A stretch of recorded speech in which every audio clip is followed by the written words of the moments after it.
Hello guys, তোমরা কেমন আছো সবাই? তা আশা করছি সবাই ভালো আছো আর সুস্থ আছো। তো ইউটিউব ফ্যামিলি, তো তোমাদেরকে একটা আমি জায়গা দেখাবো, খুব সুন্দর একটা জায়গা। তো অ্যাকচুয়ালি ইধার মে ক্যা খুব ভালো জায়গা। দেখো, আমি তোমাদেরকে দেখাচ্ছি আর তোমরা এখানে দেখো।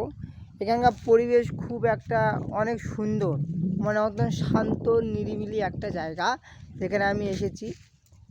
তো এখানে গাইস তোমরা দেখতে পাচ্ছ, আর তোমাদেরকে আরও কিছু দেখাবো সামনে। এত সুন্দর রাস্তার ধারে গাছ লাগানো হয়েছে সারিবদ্ধভাবে, দূর থেকে দেখলে অবশ্যই তোমাদেরকে ভালো লাগবে।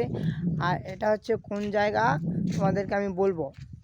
এটা হচ্ছে বালুঘাট থেকে জলঘর আসার পথে একটা রাধানগর বলতে একটা গ্রাম রয়েছে, তার রাস্তায় আসতে হবে। ওই রাস্তায় আসে তোমাকে দেখতে হবে।